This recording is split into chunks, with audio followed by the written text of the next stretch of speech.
Hello guys, and we are back to a new installment of the calculus torture lectures.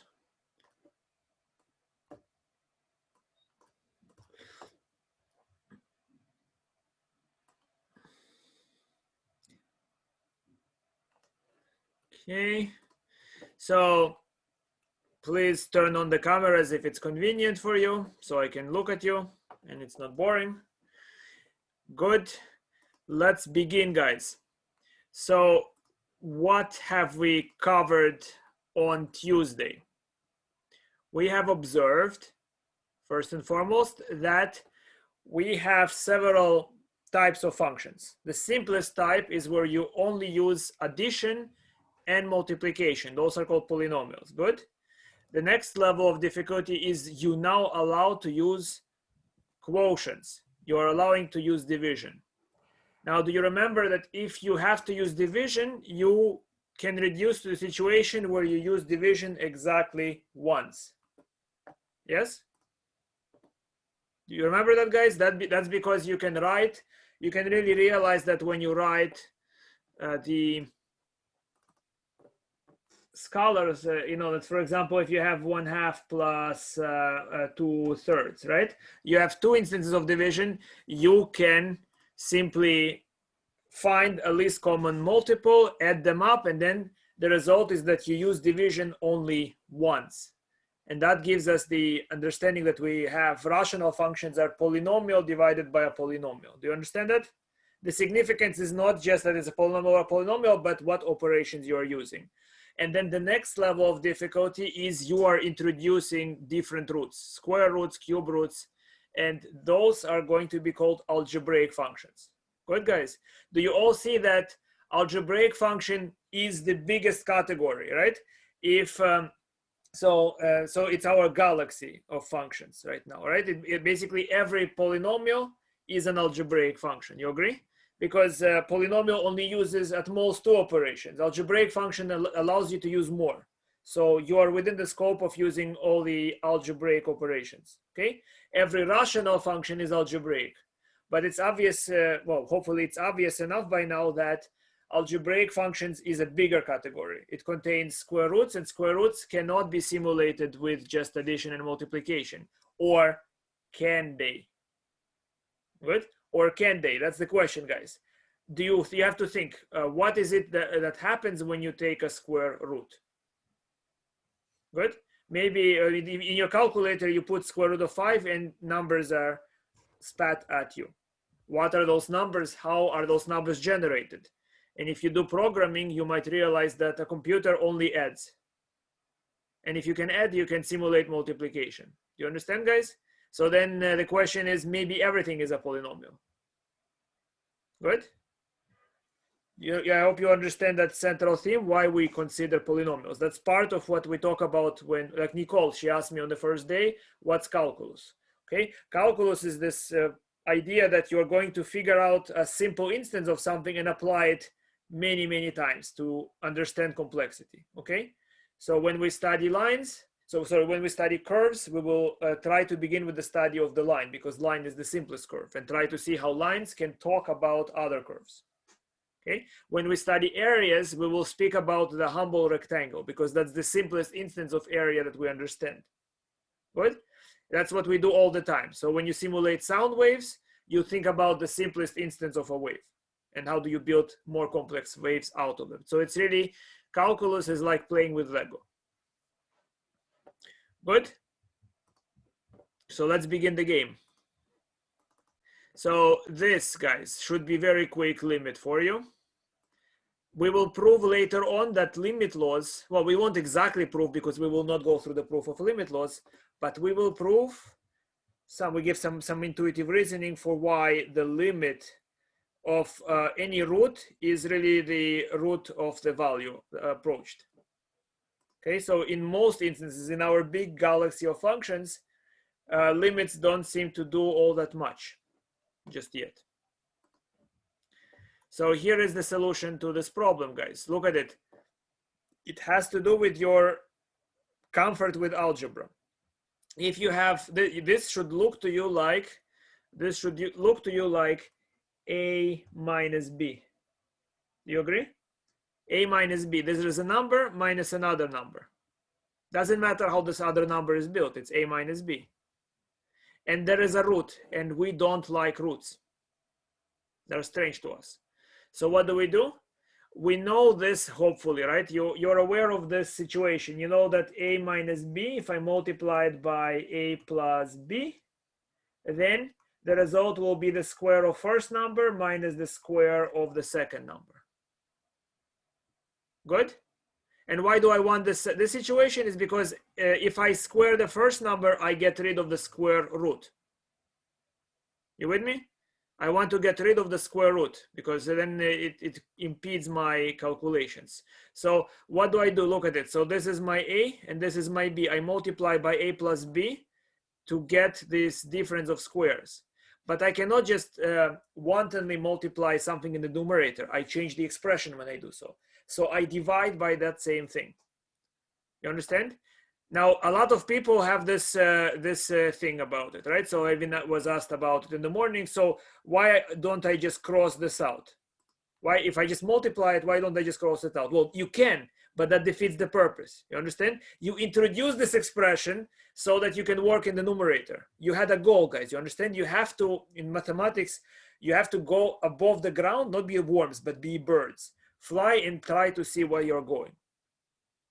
Good. What's your target? Your target is to get rid of the zero on the denominator, in essence, right? That's the problem. Zero on the denominator makes the problem hard. So I multiply only the numerator. I don't bother the denominator. You say multiply the numerator, and this is A times A, which would be A squared. So I have T squared plus 9. I got rid of the square root. You understand? And so it's the square of the first number minus the square of the second number if I FOIL it. Good. And in denominator, I leave it untouched. Look what happens here, guys. So it's T squared plus 9 minus 9. What am I getting? I am getting T squared divided by T squared. And here we have that root of T squared plus 9 plus 3. You see that? Now I can get rid of it. Look at it. T goes to 0. T squared and T squared can cross out, giving me 1 over root of T squared plus 9 plus 3. You with me? I hope you are with me, guys, right? If you have problems with arithmetic, you should avoid leaving the office hours, right, until you die. Right? You should be dying, or I mean, just, you know, and training yourself with such problems. You should go through appendix A through E. Let me guess. Let me see if I'm psychic. How many opened that book? 0. None of you opened this book. My God, I have such clairvoyance. Right? You are supposed to know those prerequisites. I will try to help you guys, but if you do not push, I will not be able to do it. Right? If you read Hamlet, you are not supposed to ask me about the letter H. You know what it is. Good? Professor, I do have one question. Go ahead. I'm following along just fine until when it's 1 over square root T squared plus 9 plus 3. Now I understand where the 1 comes from. I'm just trying to understand where the first T squared go to. The first T squared, well, let's see. Let's look at it carefully. You see, here is what you have to look at. This entire thing, look at it as one number, and this is a separate number. We have one number minus another number. No, the next one. Yes, I understand. I'm just making sure that. Right? So next, look at it. If you understand, then I square the first number and subtract the square of the second number, right? Understand. Right, so this, look at it. The square of the first number is T squared plus 9. That's the square of the first number. Do you see it? Right.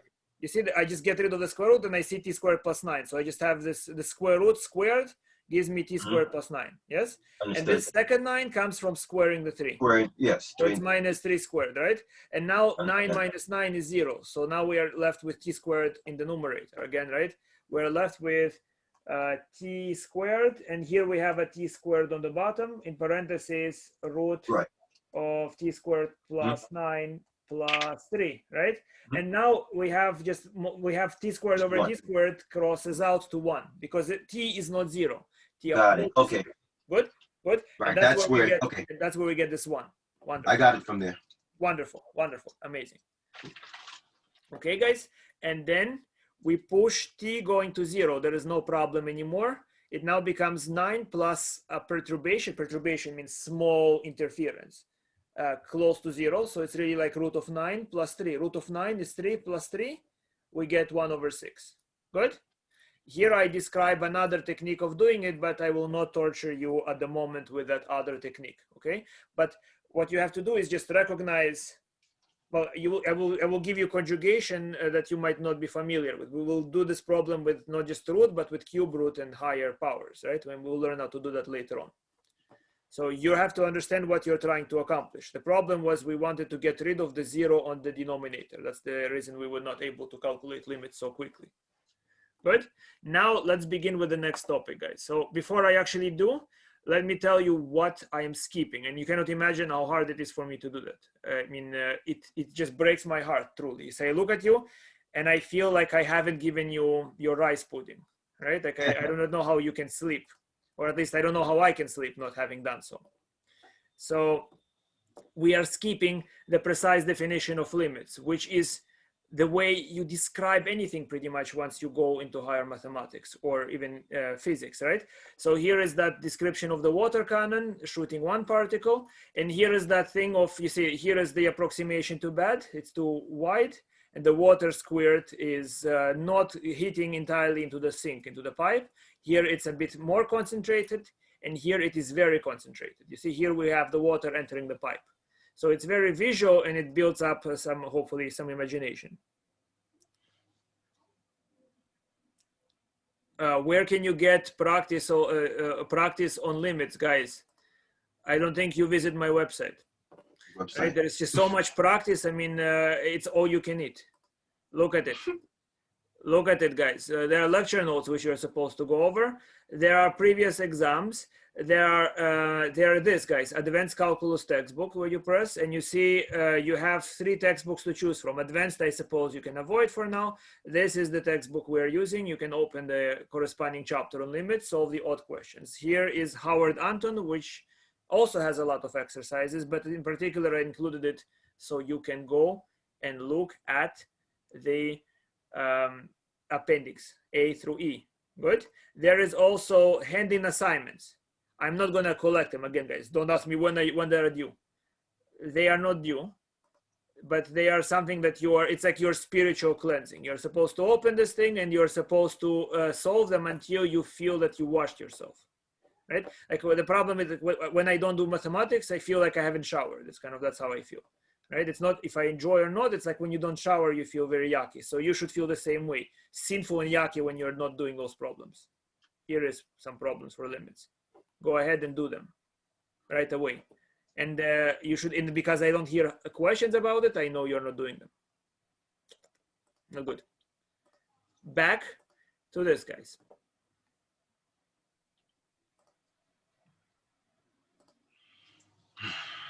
Precise definition of limit, which I'm skipping. I'm just advertising the lecture note. There is a video from my previous semester where I covered it in four lessons.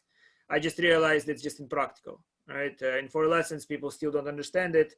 And you have the recording if you want to, and you have those lecture notes, and there will be an extra credit question about it. If you want to get the extra credit question, you definitely want to read it. Last semester, not a single person solved it correctly, but it was not because the question was hard. You see?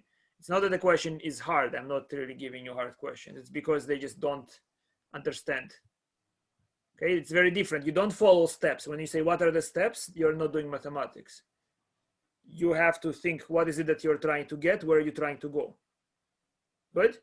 So this is this idea, and I try to describe it. And at the end of this, I prove limit laws for the product and for quotient, the hardest limit laws. But you should try to prove all of them. Limit laws are not laws given to you by Governor Cuomo, right?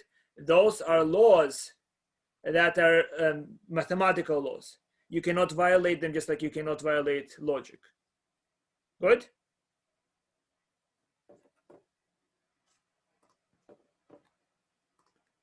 Understood? So now we, hopefully you will talk about it or think about it. And now let's talk about continuity. So first of all, we are trying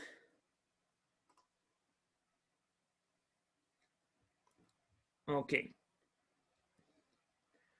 we're together. So we are trying to understand the idea of wholeness, of something being an entire string, one whole thing. Okay, this is known in mathematics as connectedness. Like, let's say you see my arm. My arm, if I pull my finger, if I don't do it too hard, my finger is not going to come out and be separate. Right? So we're trying to understand that type of idea here. What is wholeness? This is known as continuity. Now notice that some curves you can draw on the piece of paper without lifting your pen. Do you agree? And other curves, you are not able to do that. So the curves where you have to lift a pen are somehow not whole curves. And curves where you can draw them without moving your pen off the paper are whole curves, connected curves. Good? So let's try to see what happens in the case the curve is generated by the function. Good? When the curve is generated by the function. So first of all, you have the function, let's say f of x equal to x squared. And you right away, many of you associate x squared with a parabola. To be precise, a parabola is the locus of points. So where do you get a parabola? It's not this function that you draw. You draw the locus of points x squared. If you draw on the plane points where the first coordinate is a number and the second coordinate is the number squared, you will get a sort of U shape. Good? And that's the parabola. And this parabola looks like it's whole. Okay? So some functions, they generate this way. You see, so if you take a function that's not a drawing of the function, that's a drawing of the locus of points input, and the output is the function here. So, right? So that's called a graph. So some functions generate a connected graph. Other functions do not generate a connected graph. Okay? The functions that generate a connected graph are going to be called continuous functions. Good? So what makes a function continuous? Let's try to see what makes it discontinuous first. Yes, well, we have a lot of examples, but we begin with the general idea of how can a function fail to be continuous, right? What can go wrong? Are we there? So in this case, look at it, guys. I have to, you see, I look at only connectedness at one particular point. I focus initially just on one point, and I call that one point A. Okay, here. This is not a continuous curve at the point A because here the function is undefined. You agree? I go here, I lift my pen, and I continue going. Good? Even though so in other words, this curve has a tear. It has a hole. Now, this graph seems to have a much worse type of tear. Do you agree? And we will try to understand what happens there. Look at it. In this case, if I were to slide my finger along the graph from the left or from the right, my fingers merge in the same location. You see that? They merge in the same location. Now, in what sense the other picture is worse is that my fingers do not merge in the same location. And we're going to try to exhibit how this is to be defined. Avraham, go ahead, speak. So for curve 2, you're not looking at it as two different slopes. You're looking at it as one slope just broken. Yes, I'm looking at it as one thing but broken, one string but broken, right? Okay. Torn apart. So there is a tearing at the point A. I'm trying to examine what a tearing might mean mathematically, okay? And of course, if you have some insight, you will see that this examination can be very important, okay? Thank you. Okay, but we will get there eventually, right? We'll say it once it comes to it, okay? So I'm just saying something very simple. Do you see that if I slide my finger on the left hand to the left of A, I arrive at elevation L. And if I do it from the right, I arrive at elevation M, and they are not the same. Good? We're going to try to not just figure out what the definition of something is, just like, you know, the definition of polynomial, some of you, but you did not understand what a polynomial is, okay? The idea is to not just have a definition, but to understand what the definition is supposed to identify. What are we supposed to capture? What concepts are we interested in? So this is even worse. Do you agree? I mean, here, if I slide my finger from the left of A, I go to infinity, and if I slide my finger to the right of A, I go to infinity. So, in a sense, neither left nor right limits exist. It's a problem, right? Now, this is another example where it's not infinite, but look what happens if I move my finger on the left. Do you see that?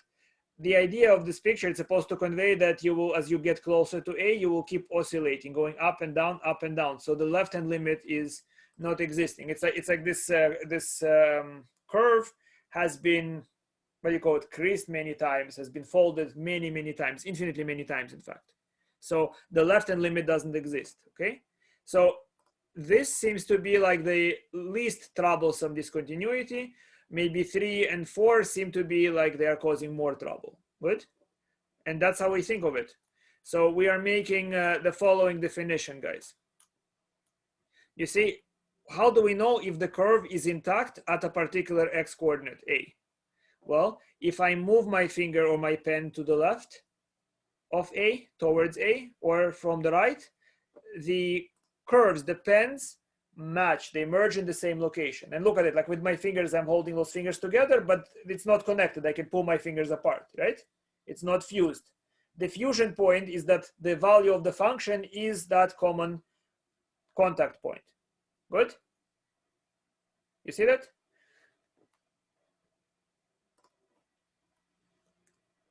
You understand what I'm saying now, guys? So here is the definition, and let's see if you agree with it. You want to internalize it. It makes sense. I'm saying that the function is going to be continuous at the point x equal to A if the limit as x goes to A of f of x is f of A. You understand what this is supposed to capture? The left part is saying that sliding along the curve from left or right leads you to merge at the same location. Left-hand limit and right-hand limit exist. That means that limit as x goes to A will exist, and that will equal to the value of the function at A. Do you understand what we are geometrically saying, guys, right? Why is that a good idea? It means the limit says slide your fingers towards A from both directions. They must merge. That means limit as x goes to A of f of x exists. And they merge to the value fa. The function must be defined at A, and that's the common value to which they merge. You understand?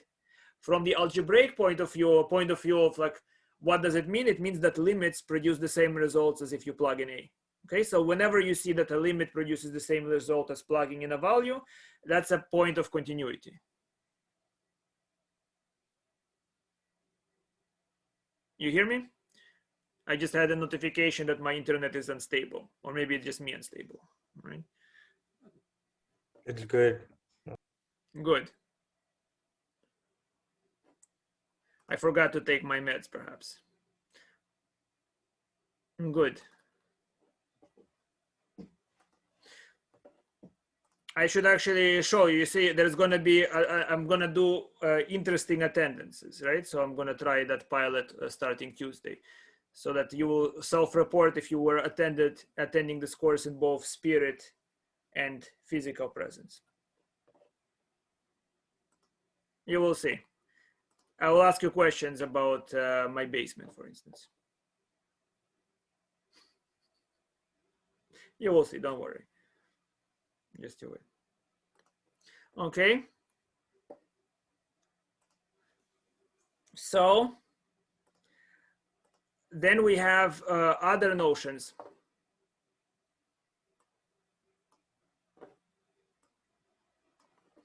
We have, if the limit from the right gives us the same value, the same thing as if we just plug in A, we say the function is right continuous. If it's from the left, we say the function is left continuous. Good.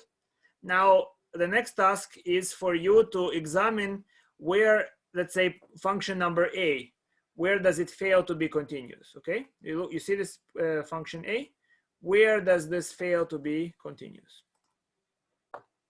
Go ahead, calculate, and I will look at who is here as you do that.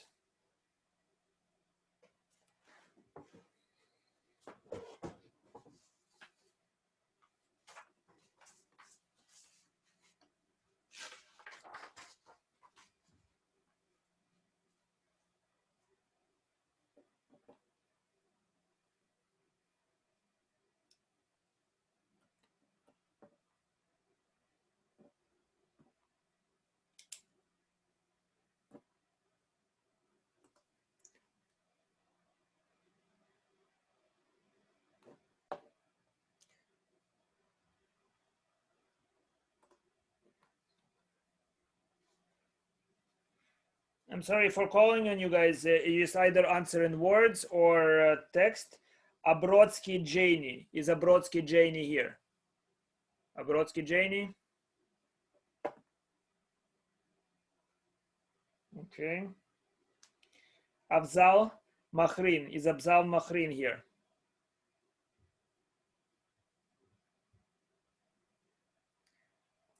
Afzal Mahrin. Hamza Sayed. Is Hamza Sayed here?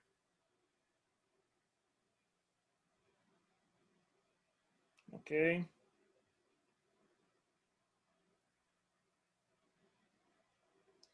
Ibrahim Ilyas. Ibrahim Ilyas here or not?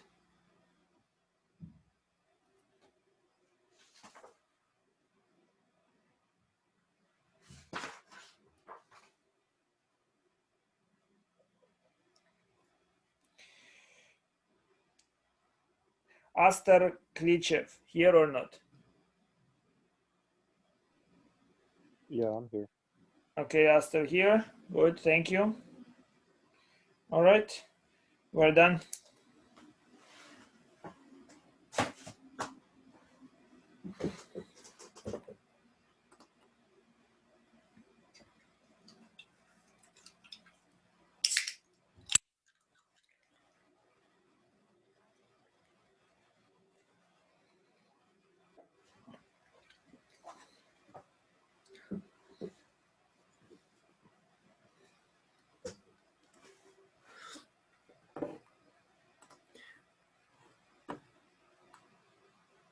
So you understood my question. So I'm sorry I interrupted you guys. You see, this is the function. I'm asking you, where does this function fail to be continuous? In other words, I'm asking where is the graph of this function fails to be whole. The function is continuous everywhere if there is not a place where there is a tearing, naturally. Good? And you don't have to see it to know what happens, because you have limits to help you.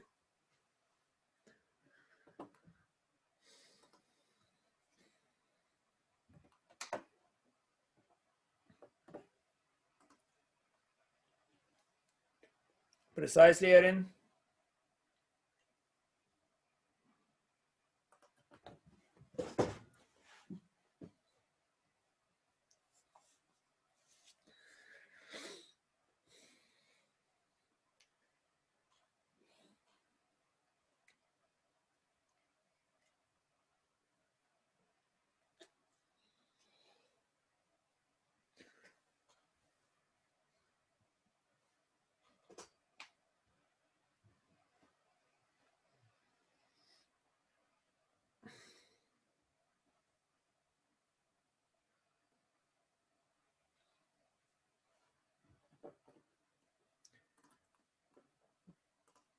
Okay, Daoud, two people answered it, guys. Let's do it together.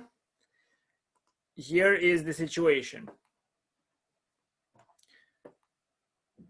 So, okay, Moshe, good.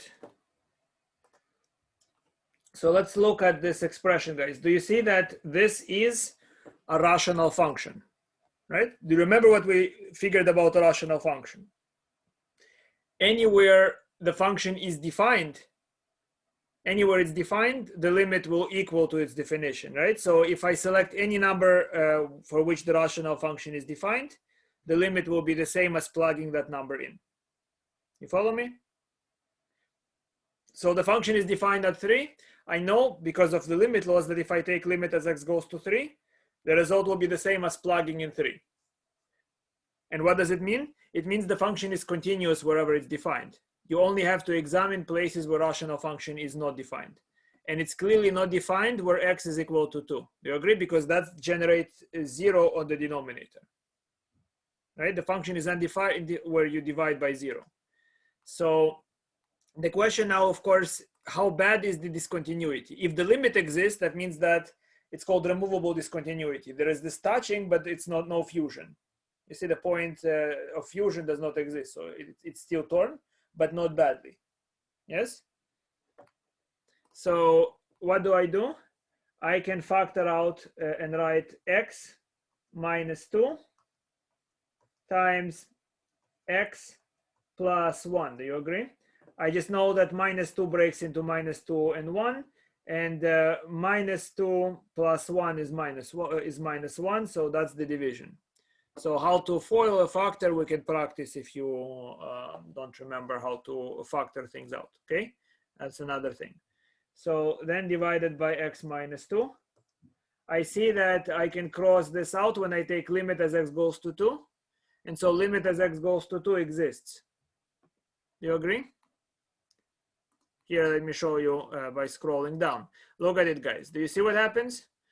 I am factoring it out. So first of all, I know that for all numbers that are not equal to 2, the function must be continuous because it's a rational function. And we verified it from before. I hope you understood that verification. And then here we take limit as x goes to 2. I want to see if the limit at least exists. The function is already not continuous. If I plug in 2, I don't have the function defined. But does the limit exist? So I take limit as x goes to 2. This factors out.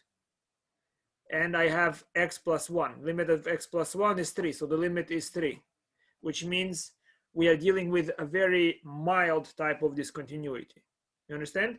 Just create a definition at one place, at the place of 2, and everything works very well. Good? Next, help me please with this situation. My function is now a piecewise function. It's equal to 1 over x squared if x is not 0. Otherwise, it's 1. At 0, it's defined to be 1. Is this function continuous? And if not, where do we have a problem? And what is it the problem very bad?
Yes, thank you, Erin. All right, guys. So, and thank you, Abhishek. 0. Okay, so let's look at this problem, guys. Right? It should be immediate to you. 1 over x squared.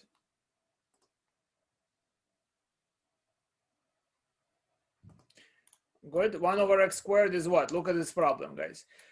Again, if x approaches a, where a is not 0, any number, will we have a problem at any other number? If I approach a is not 0, we are going along this piece, because if a is not 0, I'm using the piece 1 over x squared. And 1 over x squared is a rational function, which means automatically that it's defined at something not 0, and therefore the limit is the same as where it's defined. You understand, guys? Right? It's intuitive if you understand this part about rational functions. I hope you do.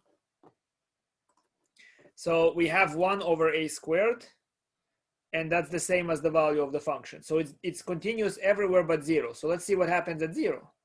Well, what's the limit as x goes to 0? It's 1 over 0 plus. You remember that? In other words, we're dividing by numbers smaller and smaller. Guys, you do feel, not just understand, but feel why that goes to infinity, yes? Because if not, I mean, we need to do a lot of operations, surgery. Yes? We'll stay after class and we do constructible numbers and we try to understand it geometrically, We'll try to understand algebraically until you feel.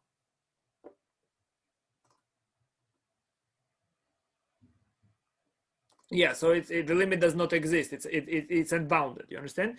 The graph climbs up and up and up, and it's unbounded. The tearing is very bad, as Aaron suggested. You see? So this is the plus infinity, just means growth without bound, and the limit does not exist. Good? Which means this is not a removable discontinuity. It's a bad discontinuity at 0. Limit is the more important. Limit is the touching. You see that, guys? Limit means touching. Limit doesn't exist, there is no touching even, right? So everything else is not important. Good? Now, next part is, it's a bit boring, so I will deal with it all together. Look at it. I modified problem number A, and I made it defined. Look at it. Before, it was undefined at 2. Now I made it defined at 2. You see? If x is equal to 2, the function should give you 1. Otherwise, it's using this formula to calculate. Make sense? So if you need to calculate the function at some number, just use the top formula if the number isn't 2. And if the number is 2, you give the output 1. So this is obviously the limit of this as x goes to 2 is 3. We already solved it in A. You remember? The limit as x goes to 2 from A is 3, which is not 1. So this function is not continuous. And then, of course, you can have all sorts of boring argument whether it's removable or not, because removable means I can define it to be the limit. And here we have another point. I would say this is a removable discontinuity still, okay? But we don't have to worry about it here, okay? Removable just means to me limit exists. So it's almost what it has to be, right? Once you go to complex analysis, you don't distinguish between being defined and limit. Limit is the most important thing. Okay, wonderful. Now I will challenge you with one problem, guys.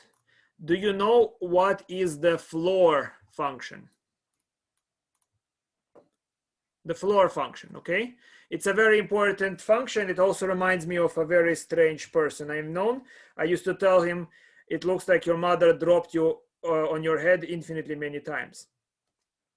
Okay, and that has to do with the floor function for the following reason.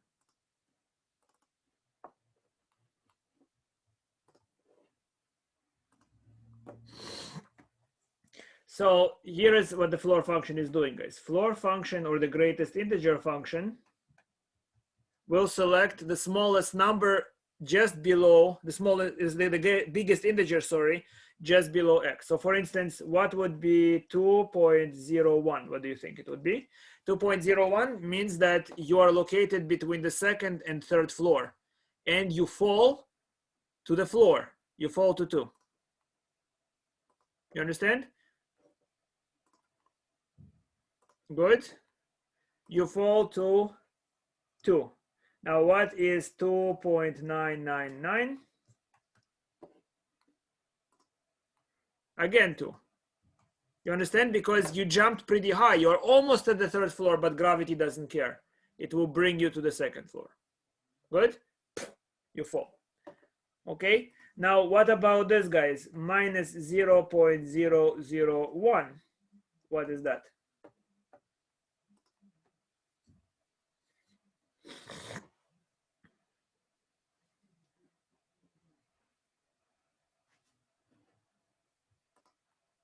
No, I mean, you're floating up, you see? Exactly, Aaron. Minus 1. You are at 0, you're on the ground floor, but now you fall to the basement.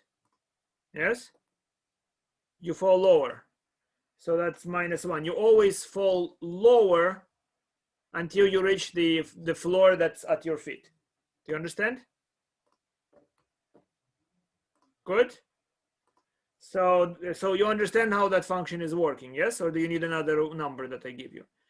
If you give me an integer, then you stay on that integer, right? For example, what is the floor function at minus 1? Obviously, it is minus 1. Do you agree? There is nowhere to fall. You are standing on the floor. But if you're between floors, you fall to the one right below you. Understood? It's a very useful function. I can show you in physics what you can do with it. Abraham, go ahead. You mind explaining the minus 0.001 again? Well, what you have is a number line, right? So if you look at floors, if you can put it vertically, right? So here is 0, here is -1. Where is minus 0.001? It's somewhere here. You're almost reaching the basement, or the base floor, whatever, the lobby. But you are actually going to fall to the basement, to -1. Make sense? You're always falling. Yeah. So you always go below until you hit against an integer. Make sense? Yeah. And now my question, let's see if you can do it, guys. I'll give you 3 minutes. Where is this function continuous and where it's not continuous? Do you understand? You can draw it if you want to, but I prefer an analytic argument where you just kind of, without picturing it, explain where and what can happen.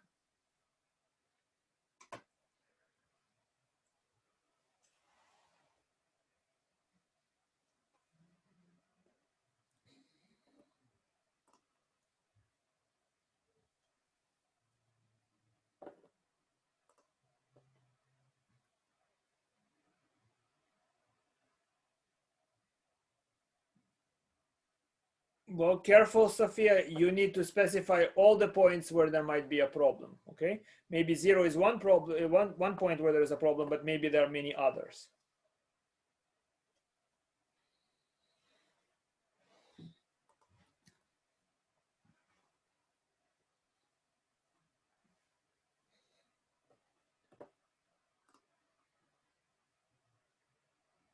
Alexandra, do you mean continuous at integers or discontinuous at integers? Make sure that you're careful there. Continuous or discontinuous?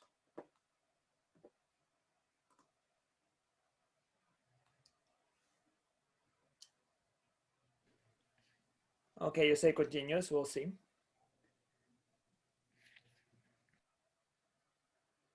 Okay.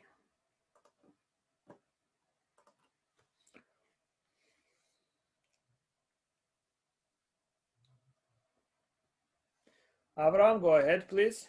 So I remember you compared before that you said that each integer, I guess 0 to 1, 1 to 2 is like a floor. You compare it to gravity. So Yes. it would be wouldn't it be discontinuous at the integer as you go up to the next floor? That's the breaking point. That's the Yes, perhaps. connection. Why not? Maybe you're absolutely right. I will talk about it in a moment, right? So we'll see how I think of it. Okay. We can draw a graph of it if you really want to, but I want you to also be able to reason blindly. You understand? Like use mathematics to orient yourself in space.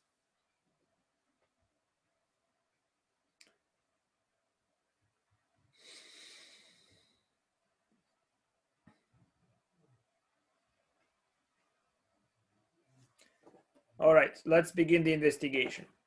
All together. All right, guys, so we are examining the floor function, right? So let's see what happens. Let me just begin, in case it helps some of you, with concrete number, okay? Let's investigate whether it's continuous at 2.1, okay? I selected an arbitrary number. Will it be continuous at 2.1 or it will fail to be continuous at 2.1, okay? Okay, let's see that. And again, guys, if you're interested, I can show you. I was once a long time ago rather sick, and I can use that function to figure out if you drop a ball on a staircase, what will be the first step that the ball will hit. Okay, and I can use that function to figure that. I can show you if you're interested how that works. So here is the situation. So let's consider whether continuous or not at x equal to 2.1. Let's just make it 2.1.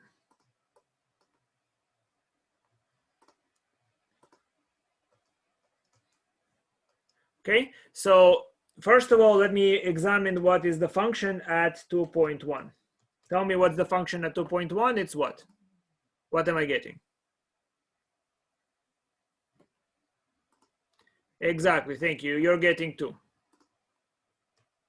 Thank you, guys, thank you. You're getting 2, right? Now, let's try to see what happens if I take limit as x goes to 2.1 of f of x. And I'm going to do that by drawing. Look at it. If x goes to 2.1, I am interested in this interval. The floor here is 2, and the ceiling is 3. And 2.1 is somewhere here. You agree? This is my 2.1. Now, if x is very close to 2.1, it means that x is a number. Remember, that's an approximation. X is a number somewhere in this region. You agree? I can create a full interval that is very, very small, about 2.1, that avoids 2. And look what happens. Anything in that region will fall to 2.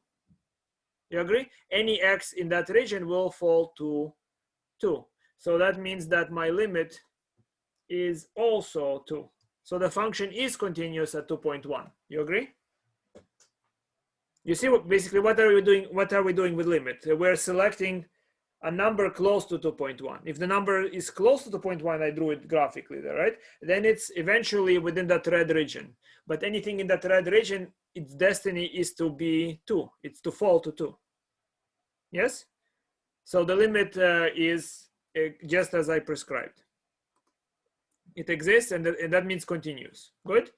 Now, how do we verify that if we are not using an integer, then continuity will happen, okay? So pick an arbitrary, you see there are too many numbers, right? 2.1 is one number, but there are too many of them, agreed? So we're going to pick any number that's not an integer. So we begin, pick a, this means doesn't belong to integers. Do you remember why you use the word z? Z for the German die Zahl, which means number. Okay, in German, Zahl is number. Exactly, Abraham. Wonderful. Good, guys. So what happens is, if I have this a, the a will be between two integers, right? Just the same way. I don't need to know exactly which ones. It will be above the integer n and below the integer n plus 1. You agree? I don't care what they are, but a will be somewhere in there. Okay? And then I use the same argument as I just did for 2.1. You see, I can say here is an interval, and anything in that interval, its destiny is to fall to n. So I see that, first of all, that the function evaluated at a is the integer n, and the limit as x goes to a of f of x, that also will be n. So continuous everywhere where it's not an integer. I just verified simultaneously that if I'm not dealing with an integer, the function is continuous. Okay, I can draw a picture if I want to, and maybe that will help me. But my point is also to teach you to think, you know, to think using this type of logic.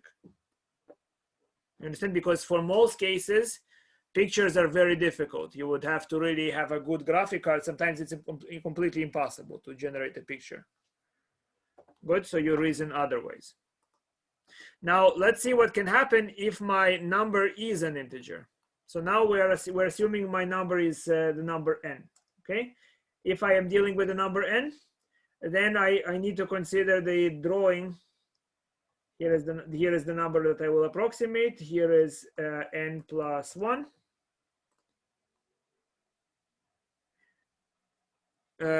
Okay, no trouble, Jonas, no worries. Hopefully you feel very well. And here is n minus 1, right? So this is my point. So first of all, what is f of n? Obviously, this is n, right? Now let's consider what happens if I take limit as x goes to n plus of f of x. If I go to n plus of f of x, it means that I am located somewhere in here, right? I'm somewhere in here, and I will fall to n. So the answer is n. Look at it. The limit from the right is equal to the value of the function. So this function is right continuous at every single point. You understand? If I take the right-hand limit, I always get the same thing as if I just plug in the number. Good? Good, guys, you see that? But tell me now, this is the challenge. Please tell me without me doing anything, tell me what's limit as x approaches n minus of f of x. What is that going to be equal to?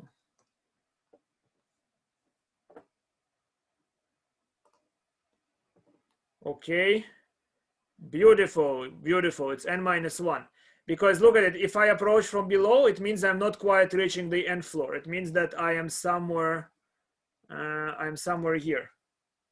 Close there, but it doesn't matter how close, you're gonna fall lower.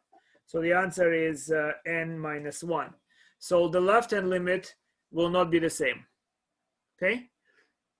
The way this graph looks, it's a step function, but I don't want to waste time right now to draw it for you. The point is how to think using the limits, you see? I have to, in this chapter, that's the hard part, I have to reason that the graph of something is intact without actually seeing it, you understand? That's gonna be the problem that we investigate now. How do I understand that something is intact, but not knowing what it is, being blind to how it looks like? Good? Are we ready? Let's get to it.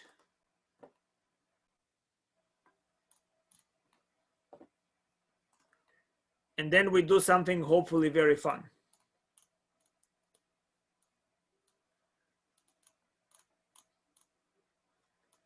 So you see this function, guys, look at this function f of x, right? F of x is 1 minus root of 1 minus x squared. If you had to classify it, it's what? Is it a polynomial? Is it a rational function? Is it algebraic?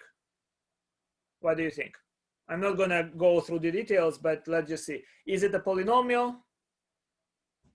Well, it doesn't seem like it is, right? Because we're using roots. Is it rational function? Well, it doesn't seem we can express everything even if we use division. Maybe we can, but right now let's not go there, right? Is it algebraic? Of course, I'm using roots. Good. Now, all algebraic functions, they behave pretty nicely under limits. And this exercise is very tedious, but the idea is to show you how you can quote limit laws. You see, I begin taking a limit at any point. I'm not bothering to draw this curve. I just try to imagine that I have a curve and I try to verify like a mole, whether or not, by just a sense of touch, whether or not, you've seen this star-shaped mole. I'm just doing this. I'm walking and touching it using the limit and trying to see that this is an intact object. Yes? So I push the limit by the limit laws for plus and minus. I can break it into those parts. Then I can push it into the root by the limit of root is the root of the limit. This law we will investigate later on a little bit deeper. If you feel terribly disadvantaged, you read delta epsilon to understand why those laws hold. Okay? You understand, guys? And then, of course, I push the limit in. That now underneath the root, it's just the limit of a polynomial, and that's the same as evaluating. Again, by the limits for plus, minus, and multiplication. And the result is f of a, which means that if I blindly walk my feelers along this curve, I verify the curve is intact anywhere between -1 and 1, and I can do a right-hand limit. I can do a right-hand limit at -1, and I can do a left limit at 1, and I verify the same thing. You understand? So right-hand limit at -1, left-hand limit at 1. I see this full object, this full curve is one whole thing, connected. Okay? The word discontinuous function implies connected graph. Good? Continuity is supposed to capture the idea of being intact, of the string being intact, okay? Now, there is a very natural extension of the limit laws to the case of continuous functions. You can always create more complicated continuous functions out of simple ones. If you begin with two functions that are continuous, then by the limit laws, it will follow that the sum is continuous. The difference is continuous. Constant times the function is continuous. The product of the function is always continuous. So all those properties 1 through 4 will always be continuous if you started with continuous objects. The quotient might fail to be continuous. it's when the denominator is equal to 0. You understand? So the quotient is also continuous unless denominator is equal to 0, and that follows from limit laws. We already know that polynomials are continuous. I hope you understand that, because you can take the limit, and the result is the same as plugging in. We know that rational functions are continuous anywhere where the rational function is defined, which is everywhere except for the moment where denominator is 0. Good? So it's easy to calculate limits for polynomials. It's easy to calculate them for rational functions, and I hope you feel that. Okay? And what else? And it's more or less easy to do that for algebraic functions. So you just plug in. Now comes the hard part. Are we ready? Now comes the hard part, and that's the intermediate value theorem. That's again where you have to be a mole and you have to touch your curve blindly because you do not know what it looks like. But just verify blindly whether it's connected or not. This is what this theorem is saying, guys. Suppose we begin with a continuous function on a closed interval. So from A to B, it's a closed interval. Good? So if I have a continuous function, it means that its graph, whatever it might look like, is a whole string. It's a connected string. Do you agree? Can you see that, guys? Continuous means the string is whole. Now, look what happens here, guys. Suppose that I find that at A, I make one point visible on the string. I find this to be the case. Boolean, don't worry about it. You know, it's all fine. So I hope you're doing well there. Okay, guys, you see this? At A, I made the function visible, and at B, I made the function visible. And here, at N, we have this river. Does the curve cross through the river?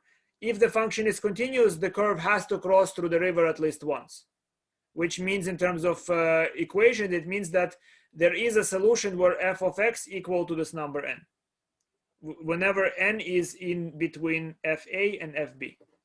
I will show you in a moment an example of how that works. You understand? The idea is almost intuitive.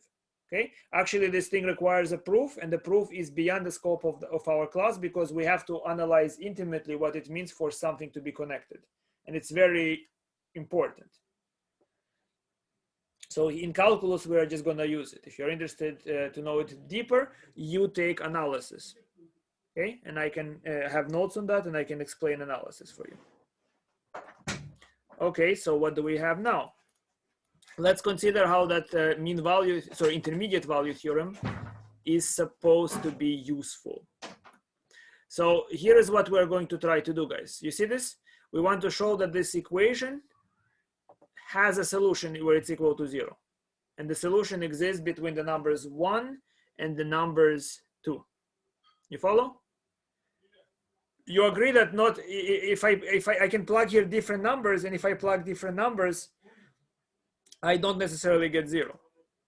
So my goal is to show that there is at least one number that if I plug it in, I will get 0. Good? So let's begin seeing what happens here. So I can say p of x is equal to this polynomial. Notice it's a polynomial, so it's continuous.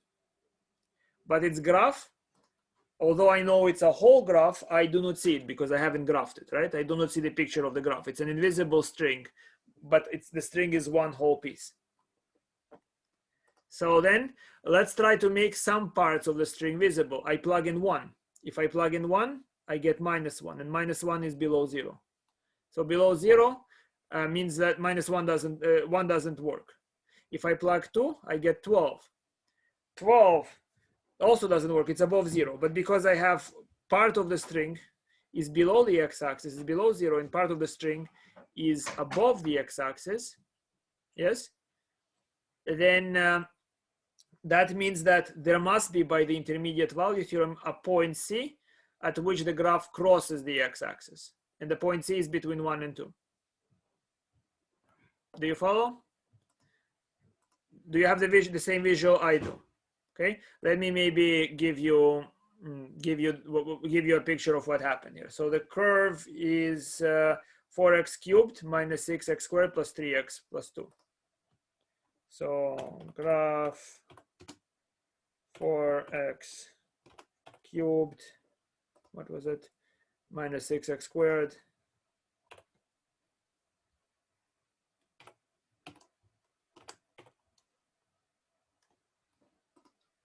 plus 3x minus 2.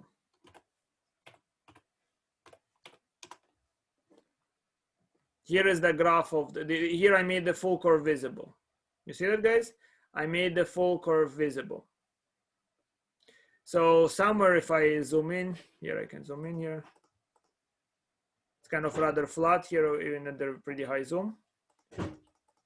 So somewhere on this curve, look at it. Look, imagine that you don't see this curve at all. Imagine I made it invisible. You are blind to the color blue. Here is what the intermediate value theorem is saying. Let's say I plug in 10 into the function, I get this value. You see this? I made this black point visible. Desmos, I might try. We'll see what is Desmos. Right, so we have this point here, and then let's say I plug in minus 10 and I get this point here. Do you see what happened, guys? I showed you that there is one point at minus 10, we have a negative value. At 10, we have a positive value. Do you see that? Right, so the curve, if it's a connected curve, it's one whole piece, had to go from this point to that point, and where this is equal to 0, that's where y is equal to 0. That's where it crosses the x-axis. It had to cross the x-axis. Do you see that? Can you imagine what I'm saying, guys? Here, this blue curve, it's invisible. But because of mathematics, you know that this curve had to be one whole piece. Right? Continuous means the curve is one whole piece. You found that part of the curve is below the x-axis and part of it is above the x-axis. It means that the curve had to cross the x-axis. Do you see it? Yes, we shall see how well you see it in this one moment. Okay, so let's clear it. Okay, help me with this problem then, guys. So show that that the equation x squared equal to 1 plus x cubed has a solution. So what am I truly asking, guys? Let me just verify that you understand. I'm saying that there exists a number that if you square that number, you will get the same result as if you cube the number and add 1. Do you understand? There is a number that if you square it, you get the same thing as if you cube it and add 1 to it. Clear? Okay, so then try to show me that this equation has a solution. One hint I'll tell you is try to move everything to compare it to 0. It's always easiest to compare to 0. That's why solutions roots, where something is equal to 0, that's why you study those solutions. They're easier, usually.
I'm waiting at most 2 more minutes.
Guys, I am not asking you to find the solution to this equation. I'm asking you to show that there is a number. You understand?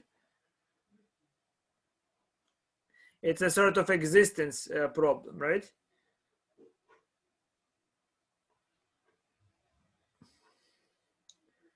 It's like if you're a crusader, you understand. If you're a crusader, you ask, is there a true cross? Okay. And a wise man will say, yes, there is. But that's it. Doesn't bother telling you where to find it. In Jerusalem, by the way, just between us.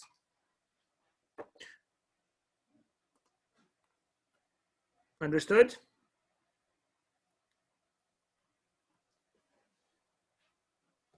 Okay, we'll now investigate it together. Are we ready?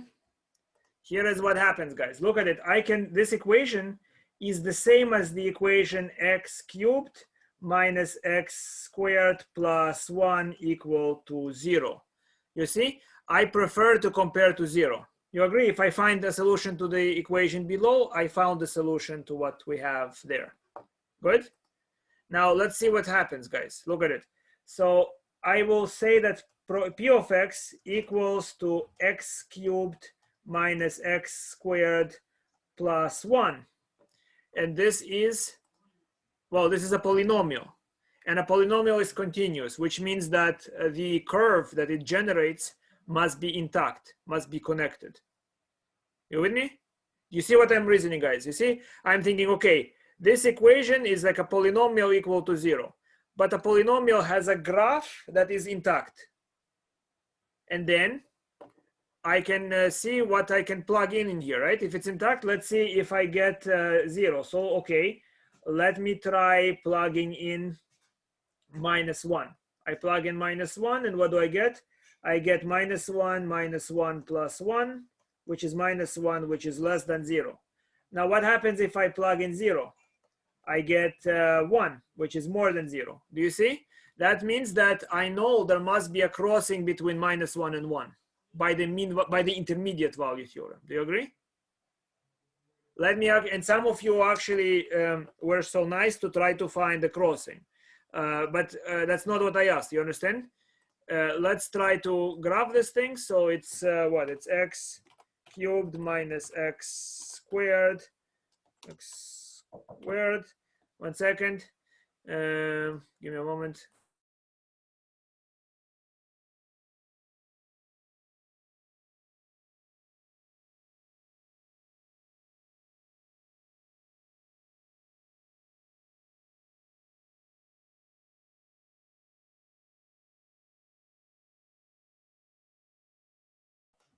Apologies. So back to this thing. So what was it? It was x cubed minus x squared plus 1. And if we graph it, look at that, guys. You see, some of you notice the answer is very close to minus 0.75. But here is what I did. I do not see this graph. I just, you cannot see it? Okay, do you see it now? Good. Sorry. Do you see that this curve, this, I now made it visible, but if I don't graph it, the curve is transparent.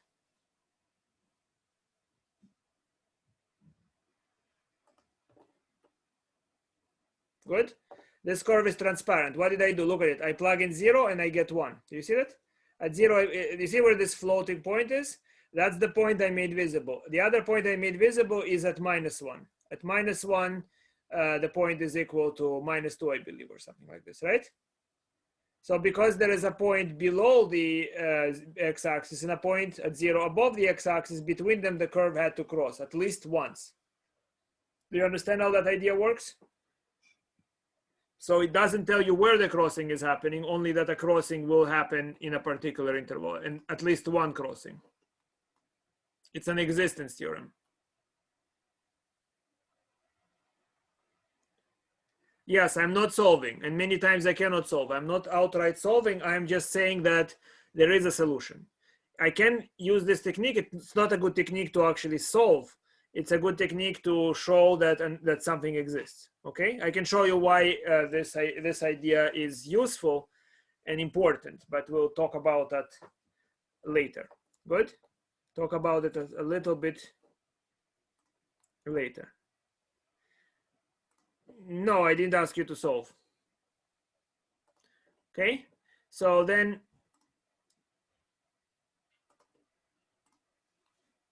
we have this situation, guys. Here is another example.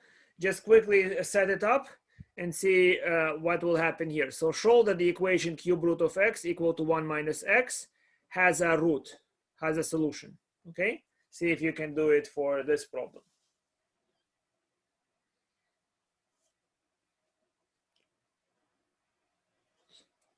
And try to be fast, please.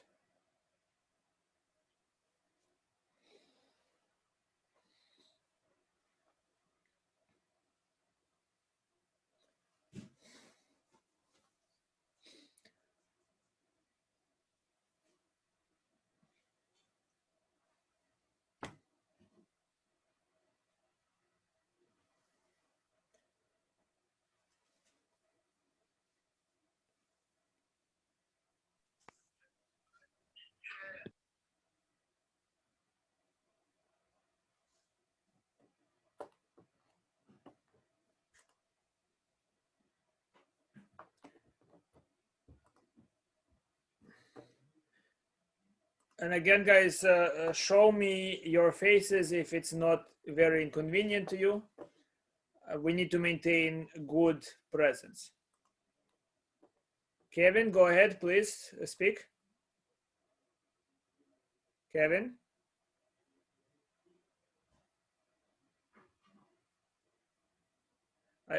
Kevin? I guess Kevin raised hands like this. Okay. Okay.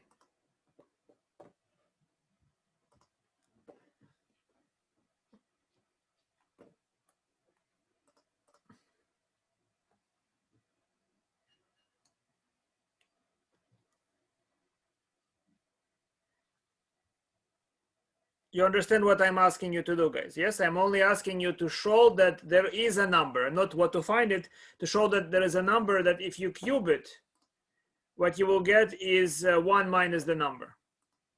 You understand? Take the cube root of the number, you will get the same as 1 minus the number. That's what I'm saying. So yes, it does have solutions. So let's now quickly see what those solutions might be. Look at it, guys. Same idea. I can move everything across to make it a one-sided thing. Good, you see? Cube root of x plus x minus 1 equals 0 is equivalent to the equation above. I always can compare to 0. Just move everything from one side of the parentheses across, so you have one side equals 0. Good? Now, let's look at this function. F of x equal to the cube root of x plus x minus 1. I say clearly it's continuous, but what is this function? How do I know it's continuous? Classify the function I'm dealing with. It's a what? Is it a polynomial? Is it what?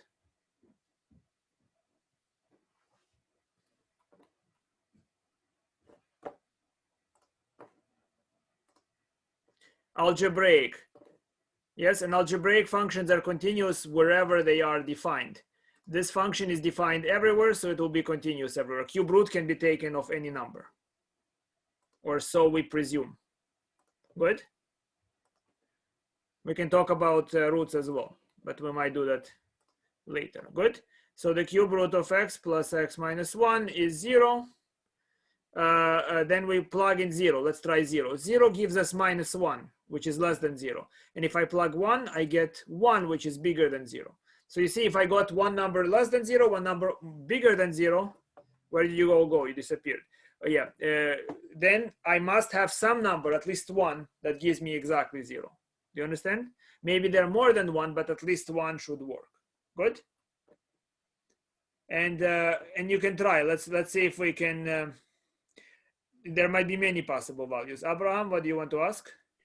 I just want to clarify something for myself. So just when we look at an example like this, we always, I guess a trick is to equal it to 0 and then Yes. put in a function of 0, 1, and then by that we can see if there's a number between yes. 1 and... It's nice to compare it to 0. You have other comparisons, but most of the time you want to compare to 0. You see, 0 is a very nice special number because 0 times anything is 0. Good. And let's see what we have here.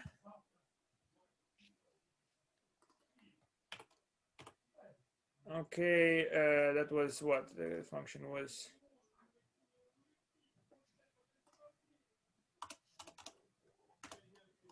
Plus x and minus 1.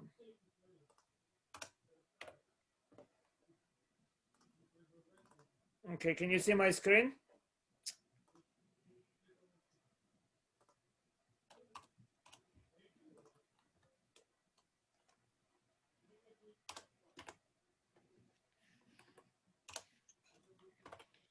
Mm-hmm.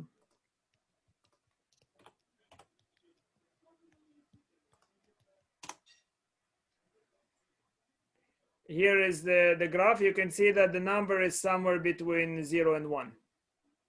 You see that? Under the zoom, it looks like the number will be somewhere between 0 and 1. You can just kind of see here and try based on that. All right, so last question from this chapter. It's a bit challenging and we will not answer it today. You will be left to think about it. So, okay, here is the situation, guys. Suppose that you're making a documentary about a Tibetan monk. And so on the first day of your documentary, you observe that the monk leaves at 7 a.m. walking along his usual road to the top of the mountain and reaches the top of the mountain at 7 p.m. Good? The following morning, the monk starts from the top of the mountain and goes down to the bottom, again, starts at 7 a.m. and gets back to his temple at 7 p.m. You understand? You recorded this on video. Here is the video, roughly speaking. Here is the beginning of the video of day 1. Here is the video of day 2. You see what I'm saying? Now, what you have to show, guys, is that there is a moment of time. In other words, the bars in both videos, the videos are the same length exactly. You agree? Both day 1 and day 2 video are running the same duration. Now, there is a moment of time in both videos where the monk is in the same place in both day 1 and day 2 on the mountain. Do you understand what I'm saying? So the question that I'm asking is twofold. First of all, can you see why that will be intuitive without any fancy letters? You know, can you reason that that would be the case? Like intuitively, to a person that does not study mathematics, can you explain why that should be the case? And you understand what your assumptions, right? Don't make it, the person can walk very naturally. The monk might forget his hat, go up the mountain, pick the hat, and begin descending from the mountain again. The motions are not at all the same. The only thing that is the same is that the duration of the video. And at the beginning of the first video, the monk is at the base of the mountain. At the end of it, the monk is on the top. And the reverse happens for the second video. That's the only thing. Do you understand?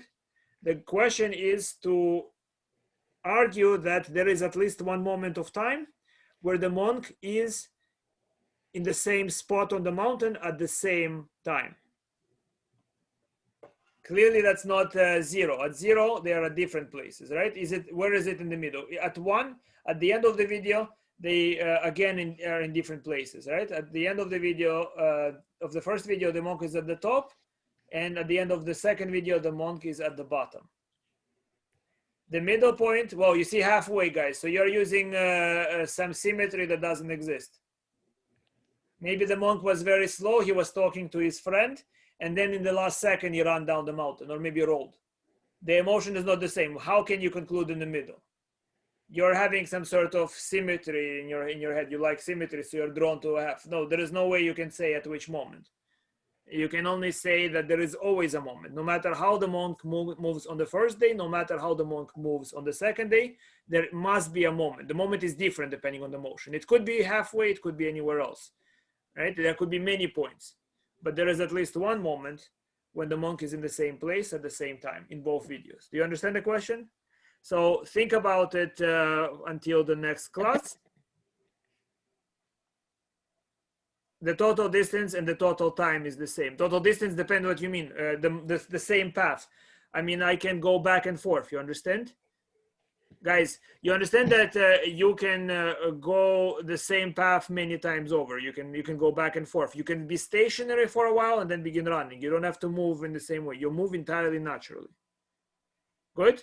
The question is, no matter how you move, if you follow the same pathway, there must be a moment where the monk is in the same place at the same time. Good? Think about it until the next class. Okay, and then we will solve it together. I hope you will. I bet most of you will just immediately forget and like what we were doing. No, you think about it. That's what you do when you do mathematics. It's philosophy. Do you understand the ideas? The fact that you follow some prescription, it's not, I'm not teaching you how to cook by following a recipe. I'm teaching you how to think. So it means that you have to understand what's the goal, and there are many ways of getting there. All right, so now we begin with a rather interesting topic. We'll do only a little bit of it today, but it's I find it pretty interesting. Let's see if you are more alive than my morning students. My morning students were kind of completely indifferent. It was like they were tortured too much. Something like, stop stabbing me, I'm already dead.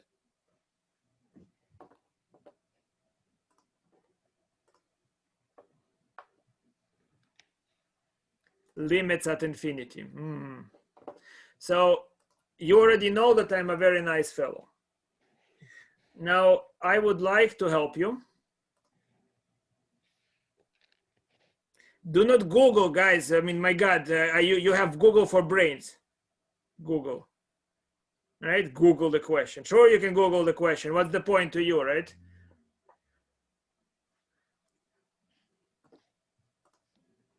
All right, back to this thing. Again, I already don't feel like being generous, but I'll try, right? Like the giving giant. So what we have here, I'm going to give you this amount of money to make you happier. I'm going to give you $2 and 2 square dollars and 2 cube dollars and 2 to the power of $4 and 2 to the power of $5 and onwards. Basically, there are going to be a pile of those for each power of 2, for each power that you can consider. Now, all you have to do to receive this amount of money is sign right on the top. It, by the way, reminds me of something that you will also hopefully read. Again, Master and Margarita might be a good thing for you to read for this class. So who would like to receive this money?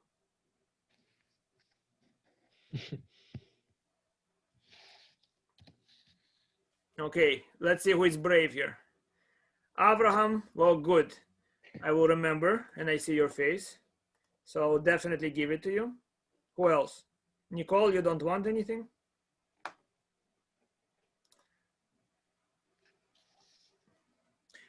Elazar,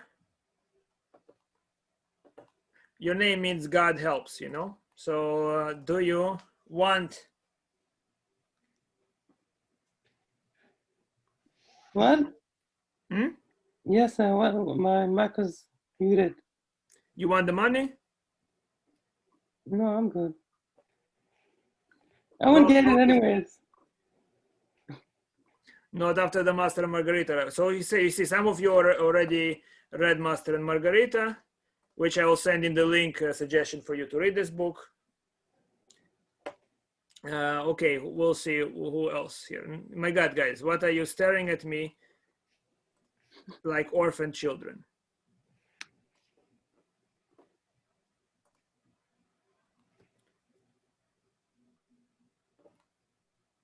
You don't believe you will get it? No tricks, I will give it to you.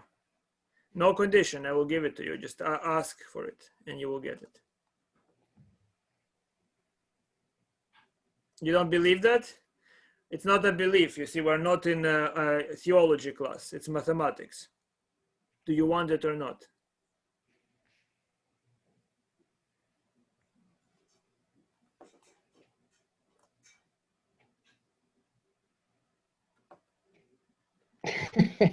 Some people think about crushing the. Don't worry, guys. I promise you that what I'm gonna do, it's not gonna crush the economy. Right? I promise you, pinky promise. Right? I am not. You know, what does it matter? I will not make that reference. I will not crush the economy.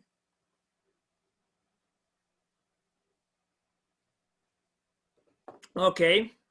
So I guess you decided to be like my morning students. Just stare at me and awkwardly not want it. Okay, well, a few people are brave. Some people think are a trouble. Forget about traps, guys. You know, only the brave drink champagne. So let's think about this problem together. Will you be getting something? Let's think there, right? Are you going, Abraham, go ahead. There's actually a similar story where, sorry, going off on a tangent, but Bill Gates, I guess, offered somebody, he's like, here, I'm offering you a blank check, sign it to whatever you want, and you'll cash it in. The guy was like, no, I don't want to take your money. And then he responded, he was like, that's the difference between me and you. I take the opportunities that come my way. So that's why, you know. Well, good. So you're taking the opportunity. You're brave, right? Very good. And the rest of you, I'm not sure how many of you took the money. I mean, my God, most of you did not even say. There's just say, oh, there is a trap, there is a trap. Money is money. There is only a few of them. Sophia said, why not? I took, Alexandra took. Okay. Okay, I now at least know Alexandra and Abraham. Okay, good. Two brave souls. Let's begin. So first of all, if you take it, guys, you are taking what? What are you taking? You're taking something. Do you agree? So let's use that in mathematics. Well, you remember, guys, the medieval thinking that if you can name something, you know, if you can call something by its right name, you have control over it, right? That's why, if you remember the Bible, Abraham, the animals operated before, not Abraham, the animals operated before Adam, and Adam names those animals, right? Why? Because once you name them, you have power over them. That's at least how I understand it. Good.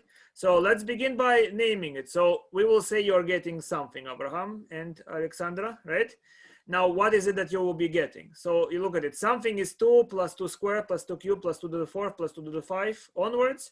Now let's try to understand and be clever. What are you getting? So you agree I can place parentheses around 2 squared, 2 cubed, 2 4th, and onwards. You agree? And why do I place parentheses there? Because I try to make this thing more meaningful to me. Do you see that what's in the red parentheses? Moshe, please go ahead. Yes, somebody raised the hand. No, accidentally. Okay. So look what happens here, guys. What I put in parentheses is just my eyes are discerning that the full sum contains itself as a part. Do you see that what in the parentheses looks almost like the entire sum? Do you agree? It looks almost like the entire thing. Do you agree? The full infinite sum, if I start with 2 squared, 2 cubed, etc., it looks like the original thing almost, except it starts with the power 2. So what I can do, I can factor out a 2. Do you agree? Look at it. I make the red parentheses contain the same thing. So I factor out a 2 and I have 2 squared, 2 cubed, 2 to the 4th and onwards. Are you with me? Yes?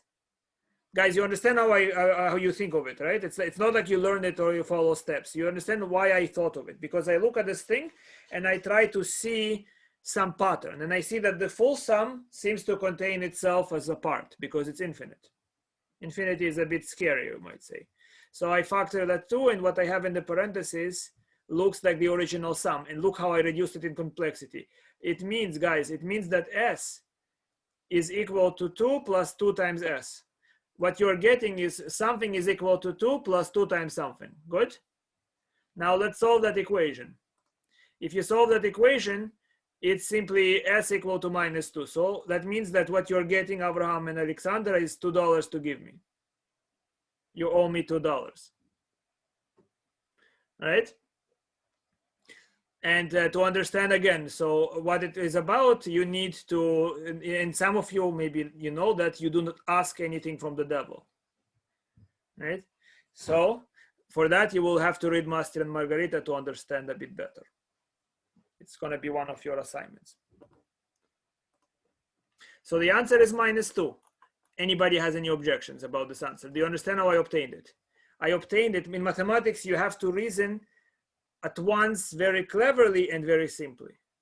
Okay, so you look at this expression, you see what I did here. Anybody has objections that what you're getting is minus $2?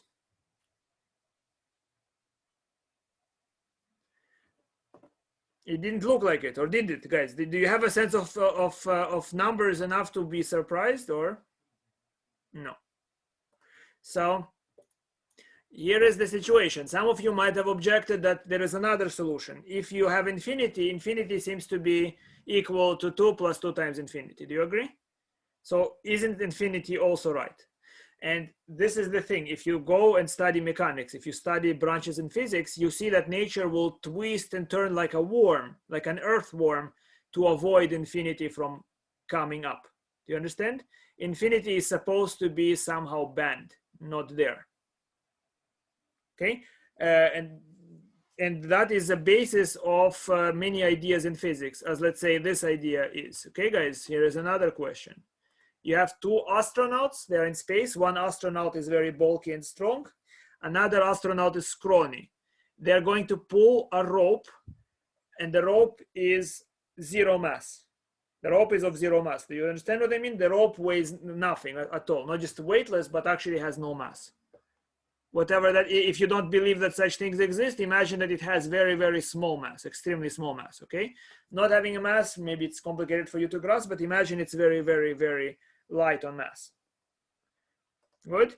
Now the question is, well, with what force is one astronaut and the other pulling on the rope? So suppose each of them is pulling on the rope.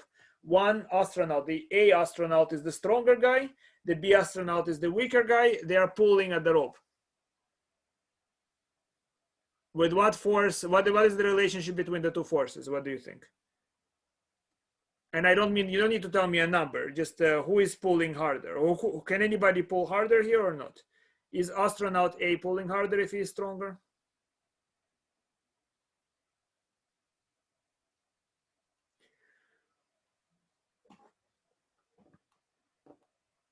Let me now tell you what's the solution if you don't see it.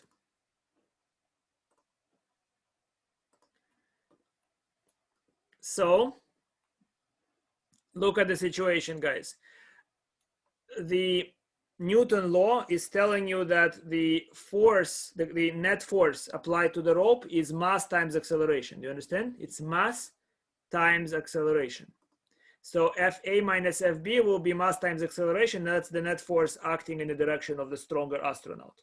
Now, because the mass of the rope is 0, the two forces must be the same. Do you understand? So no matter how they try to pull on this rope, the two forces are the same. And that's very principle. That's how you can do the, that's how you have those pulley questions and everything like that, is that the forces are always the same. The tension in the rope, basically the forces at the left and right of the rope are the same.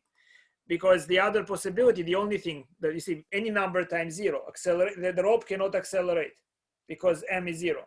Acceleration, if the acceleration is finite, the mass is 0, 0 times a finite acceleration is 0, which means that the rope, the forces are the same. You understand? Forces from left and right are the same.